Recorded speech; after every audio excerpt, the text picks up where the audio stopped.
babalik ng muli si Kristo. Sinabi ko po ito kasi, di ba, bakit ba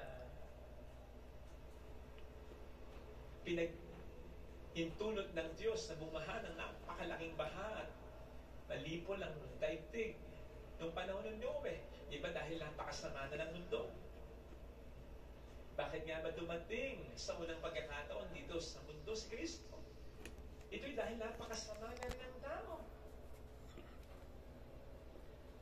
At alam po ba ninyo na sinasabi sa 2 Timothy 3 verse 2, ang ilang mga palatandaan hinggil sa magiging ugali ng mga tao in the last days. Nandiyan ang magiging palatandaan daw ay ang mga tao ay magiging lovers of money. Magiging mga mukhang pera. Diba? Dito lang sa atin. Lalo na sa mga anomalyang nangyayari ngayon. Napakaraming mukhang pera. Napakaraming dahil sa pera ay pinagpalit ang kapakanan ng maraming iba yung mahihirap. Pinagpalit din ang dangal nila. At hanggang ngayon, dahil sa pera, nagtatakipan ang mga talagang sangkot sa anomaly.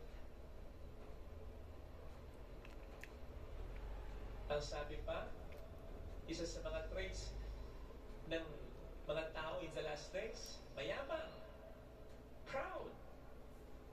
Hindi lang yung mayabang pumorma, kundi yung mayabang in such a way na wala nang kinikilala ng Diyos o nasa side na lang na kanyang buhay ang Diyos.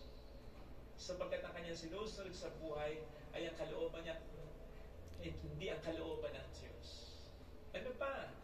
Ano pa daw yung mga palatandaan na magiging mga ugaling talamak ng tao in the last days?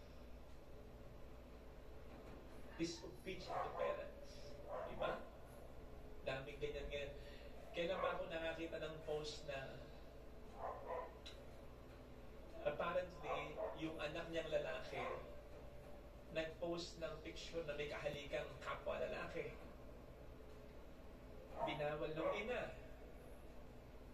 Alam niyo, ang sagot sa kanya ng anak niya. Kasi ang sabi nga naman ng ina ay, nakakahiya anak. Ang sabi pa naman sa nanay, nanay, nahiya ka pa sa kanila. O, sige, pues, mula ngayon, sa kanila humingi ng allowance. Pang grocery, pang kuryente, pang tubig sa kanila, nahihiya ka pala eh. Sagot ba yun? Sa isang ina na ang gusto lamang naman ay iayos, ilugar ka? Mukhang hindi naman pinagbabayahang. Mukhang hindi naman tutol na maging bakla ka. O makapagrelasyon ka pa sa iyo. Inaayos ka lang, nilulugar ka lang. Kung pang galit talaga. Kung pang magmamalaki. At sagot ba yun ng isang anak sa isang magulang? Na ang hangad lang naman ay para sa kanyang kabutihan? Kasi sagutin ba natin ang ating mga magulang na gano'n lang? Kabastusan dahil na tayo nang sumisustento sa ating mga magulang? Mag-isip nga po tayo. Pagkanahin nga natin, nakukuha din natin dyan. Lalo ng ating moralidad, ha? Sabi ng Panginoon, igalang mo ang iyong ama at ina. Ang apat na utos, pinakaunang utos ng Diyos para sa tao. Surprisingly, ang dami kumakampi doon sa anak.